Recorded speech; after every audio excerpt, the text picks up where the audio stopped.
दोस्तों, आज की इस कहानी में हम आपको दुनिया के सबसे बड़े कॉमेडियन और एक्टर के बारे में बताएंगे, जिनका नाम आते ही हमारे चेहरे पर हंसी अपने आप फैल जाती है।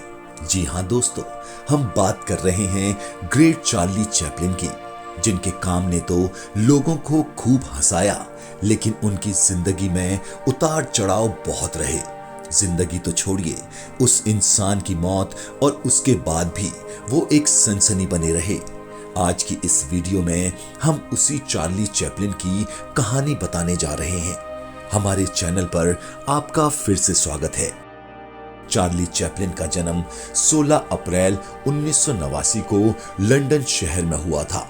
उनके पिता चार्ली स्पेंसर चैपलिन और मां हना चैपलिन म्यूजिक हॉल में सिंगर और जूनियर आर्टिस्ट थे। इसीलिए आर्ट के लिए चार्ली चैपलिन का झुकाव बचपन से ही था। चार्ली चैपलिन का बचपन बहुत ही मुश्किल से गुजरा। एक बार चार्ली की मां स्टेज पर गाना गा रही थी, तभी उनकी आवाज बंद हो गई। वहां के दर्शक हंगामा करने लगे और जूते चप्पल स्टेज पर फेंकने लगे।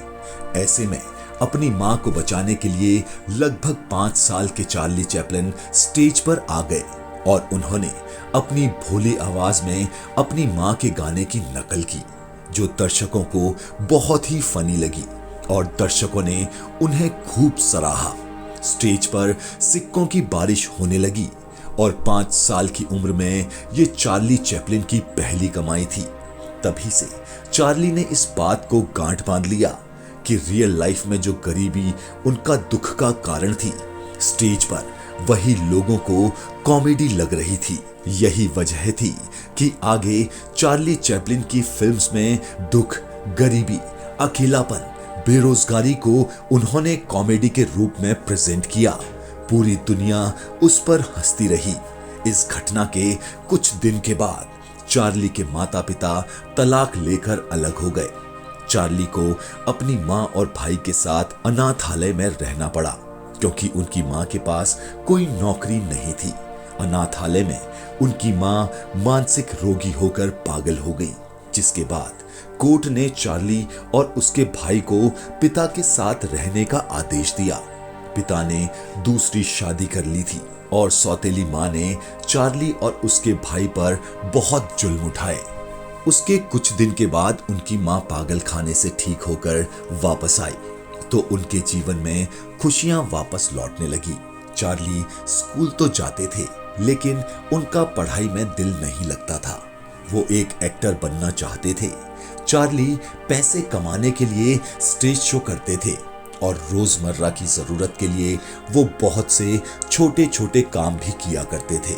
दरअसल उनके जीवन में एक ही एम बचा था, उन्हें एक्टर बनना था।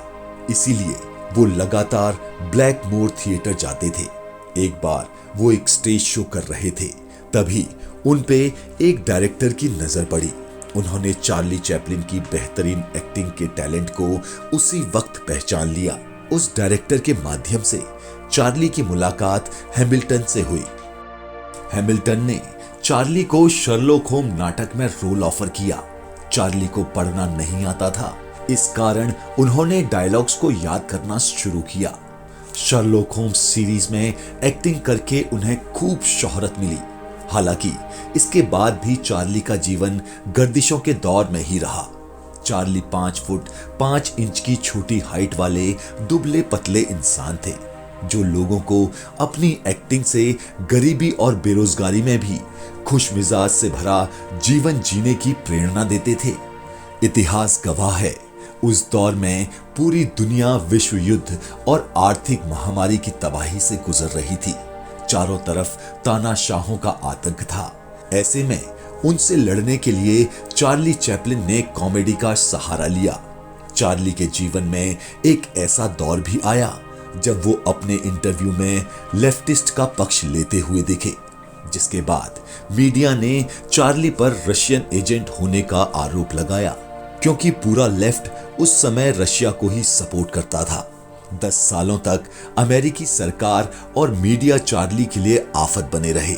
चार्ली की फिल्म लाइमलाइट 1952 में रिलीज हुई थी, लेकिन अमेरिका में इसे बैन कर दिया गया। चार्ली को अमेरिका से बहुत लगाव था, क्योंकि उन्होंने यहीं पर अपनी पहली शादी ओना ओनेल से की थी। लेकिन अमेरिका की बेरुखी से वो अंदर ही अंदर टूट चुके थे। इसीलिए उनकी पत्नी और वो अमेरिका की नागरिकता वापस लौटाकर लंदन आ गए। लेकिन यहाँ सही घर न मिलने की वजह से वो स्विट्जरलैंड जाकर बस गए। यहीं पर उनकी मुलाकात जवाहरलाल नेहरू और उनकी बेटी इंदिरा गांधी से हुई। चार्ली ने अपनी आत्मकथा में लिखा है कि वो महात्मा गांधी के विचार से हमेशा प्रेरित हुए हैं। एक बार तो चार्ली ने ब्रिटेन के प्रधानमंत्री विंस्टन चर्चिल से मुलाकात के दौरान उन्होंने गांधी से मिलने की इच्छा जाहिर की। संयोग से उस समय गांधी जी लंदन में आए हुए थे, जहां चार्ली की गांधी जी से मुलाकात बहुत ही रोमांचित ढंग से हुई। गांधी जी एक इलाके में डेरा डाले हुए थे, जहां वो खुद जाके गांधी जी से मिलने पहुंच गए, जहां उन्होंने भारत की आजादी पर हो रहे आंदोलन पर अपना सपोर्ट दिया। चार्ली को अपने अभिनय और कॉमेडी के लिए अनेकों अवार्ड्स मिले। 1940 में द ग्रेट डायरेक्टर के लिए उन्हें बेस्ट एक्टर, 1952 में उनकी फिल्म लाइमलाइट ने म्यूजिक के लिए ऑस्कर अवार्ड जीता। उस वक्त चार्ली अधिकतर लोगों की पसंद थे और आज भी वो लगभग सभी के दिलों में बसते हैं। उनकी एक्टिंग से आज की पीढ़ी भी सीख ले रही है और आज भी कई एक्टर्स उनकी एक्टिंग की नकल करते हैं। एक बार की बात है जब महान वैज्ञानिक एल्बर्ट आइंस्टाइन चार्ली चैपलिन से मिले। उन्होंने चार्ली से कहा, मैं फैन हो गया हूं आपका और आपके अंदाज का। आप किसी से एक शब्द भी नहीं कहते, फिर भी पूरी दुनिया आपको समझ जाती है। जिसके जवाब में चार्ली ने कहा, हाँ ये बात सच है, लेकिन हैरानी की बात यह है कि आप अपनी थ्योरीज के बारे में कितना कुछ कहते हैं और सब आपकी तारीफ करते हैं, पर फिर भी किसी को समझ नहीं आ पाती कि आप क्या कहना चाहते हैं।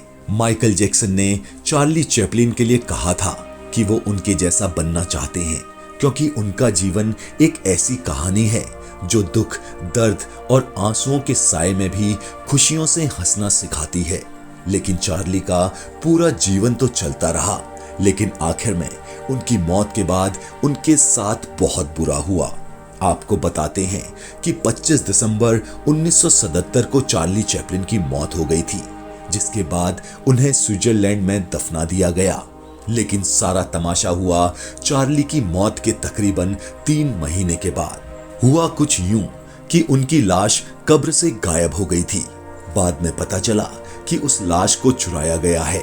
दरअसल बुल्गारिया के 2 मैकेनिक्स ने चार्ली की लाश को कब्र से खोदकर निकाल लिया था। हालांकि इस चोरी के 5 हफ्ते के बाद ही उन्हें गिरफ्तार कर लिया गया। दरअसल चोर चार्ली की डेड बॉडी वापस करने के लिए भारी भरकम रकम की मांग कर रहे थे, लेकिन उससे पहले ही वो गिरफ्तार हो गए। तो दोस्तों, ये थी पूरी कहानी दुनिया को हंसाने वाले चार्ली चैपलिन की। अगर आपको ये वीडियो पसंद आया हो तो प्लीज लाइक और सब्सक्राइब जरूर करें।